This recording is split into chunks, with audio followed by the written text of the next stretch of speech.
நண்பர்களே, இப்போ நம்ம எங்க நிக்கிறோம் அப்படின்னு பாத்தீங்கன்னா காஷ்மீர்ல ஆப்பிள் தோட்டத்துல தான் நிக்கிறோம். ஆப்பிள் தோட்டம்னு சொல்லிட்டு ஆப்பிள காணும்னு பாக்குறீங்களா? இங்க வந்து ஆப்பிள் வந்து ஜூன், ஜூலை, ஆகஸ்ட் அந்த டயத்துல தான் ஆப்பிள் வருமா. இது வந்து இப்போ இந்த பனி காலத்துல எல்லாமே வந்து கொட்டி போயிடுச்சு. இப்படிதான் இருக்குமா இங்க ஆப்பிள் வந்து இப்போ வந்து வாங்க முடியாது.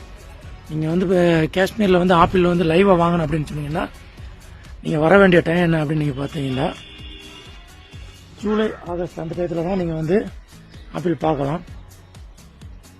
இது ஆப்பிள்ஸ் எப்படி இருக்குன்னு பாருங்க. இப்பதான் கொஞ்சம் பச்சையெல்லாம் விட ஆரம்பிக்குது. வெறும் குச்சி குச்சியா இருக்கு. பச்சை இருக்கான்னு பார்ப்போம். பாருங்க, பச்சை தெரியுது மரத்துல. காஞ்சி பட்டு போன மாதிரி இருக்கு. ஆனா மரத்துல வந்து பச்சை தெரியுது. சுரண்டி விட்டு பார்த்தேன் மச்சது. நண்பர்களே, நம்முடைய காஷ்மீர் ட்ரிப்ல ஆப்பிள் மரத்துல இருந்து ஒரு ஆப்பிளையாவது பறிச்சு சாப்பிடலாம் அப்படின்னு சொல்லிட்டு மேக்சிமம் ட்ரை பண்ணோம். ஒரு தோட்டத்துல கூட ஒரு ஆப்பிளோட பார்க்க முடியல. அதுக்கு மாற்றமா ஆப்பிள் மரத்துல இலைகளை கூட பார்க்க முடியல. என்ன காரணம் அப்படின்னு பாத்தீங்கன்னா, இந்த சீசன்ல வந்து ஆப்பிள் மரத்துல இருந்து ஒரு இலை கூட பார்க்க முடியாது. எப்ப ஆப்பிள் வந்து இலைகள் துளிர்க்க ஆரம்பிக்கும் அப்படின்னு நீங்க பாத்தீங்கன்னா, மார்ச் மாசத்துடைய ஃபர்ஸ்ட் வீக்ல தான் ஆப்பிள் மரத்துல இருந்து இலைகள் துளிர்க்க ஆரம்பிச்சு ஏப்ரல் மாசத்துல ஃபர்ஸ்ட் வீக்ல வந்து பூ பூக்க ஆரம்பிக்குமா. அதற்கு பிறகு அதை மகரந்த சேர்க்கை பண்ணி ஜூன், ஜூலைல வந்து ஆப்பிள் காய் காய்க்க ஆரம்பிக்கும். ஆகஸ்ட் மாசத்துடைய கடைசியில தான் அறுவடை பண்ணுவாங்க அப்படிங்கிற தகவல் நமக்கு சொன்னாங்க. காஷ்மீர்ல நம்ம ஆப்பிள் பறிச்சு லைவா சாப்பிடுறதுக்கு கரெக்டான டைம் என்ன அப்படின்னு பாத்தீங்கன்னா, ஆகஸ்ட் மாசத்துடைய கடைசில இருந்து அக்டோபர் மாசம் வரைக்கும் அங்க ஆப்பிள் வந்து அறுவடை பண்றாங்க, ஹார்வெஸ்டிங் பண்றாங்க. சோ நீங்க காஷ்மீர் ட்ரிப்ல ஆப்பிள் பறிச்சு சாப்பிடணும் அப்படின்னு நீங்க பிளான் பண்ணீங்கன்னா கண்டிப்பா உங்களுடைய பிளானை வந்து ஆகஸ்ட்ல இருந்து அக்டோபர் அந்த டைத்துல வச்சா மட்டும்தான் அது சாத்தியம். நீங்க காஷ்மீர் ரோட்ல நிறைய பேர் வந்து இந்த மாதிரி நடந்து போறதை பாப்பீங்க. ஒரு கை இல்லாத மாதிரியே அவங்க நடந்து போவாங்க.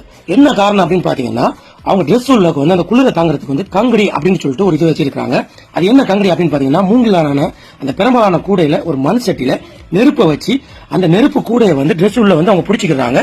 அது வந்து அங்க இருக்கக்கூடிய குளிரை தாங்கக்கூடிய ஒரு முக்கியமான ஒரு விஷயமா இருக்கு. நிறைய மக்கள் கை இல்லாத மாதிரி, ஒரு கை இல்லாத மாதிரி நடந்து போறாங்க. என்ன விஷயம் அப்படின்னு பாத்தீங்கன்னா, இந்த கங்கடி அப்படிங்கறத வந்து தன்னுடைய டிரெஸ் உள்ளக்கு வந்து மறைச்சு வச்சிருக்காங்க அந்த குளிரை தாங்கிறதுக்கு.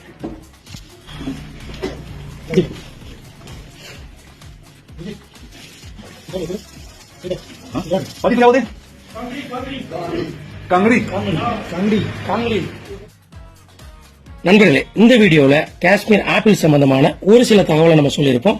அதே சமயத்துல காஷ்மீர் மக்கள் குளிர் தாங்கிறதுக்கு ஒரு முக்கியமான விஷயமா இந்த காங்கிரி அப்படின்னு சொல்லக்கூடிய அந்த நெருப்பு கூடையை வந்து பயன்படுத்துறாங்க அப்படிங்கிற தகவலையும் சொல்லியிருப்போம். நமக்கு இந்த காஷ்மீர் ட்ரிப் அரேஞ்ச் பண்ணி தந்தது யாருன்னு பாத்தீங்கன்னா ஹாப்பி வேர்ல்ட் ஹாலிடேஸ். அவங்க தான் அரேஞ்ச் பண்ணி தந்தாங்க. அவங்களோட சேர்ந்து காஷ்மீர்ல நிறைய வீடியோஸ் எடுத்திருக்கோம். சோ நம்முடைய சேனல்ல காஷ்மீர் சம்பந்தமான இன்னும் பல வீடியோக்கள் வர இருக்கு. இந்த வீடியோ உங்களுக்கு பிடிச்சிருக்கீங்கன்னு சொன்னா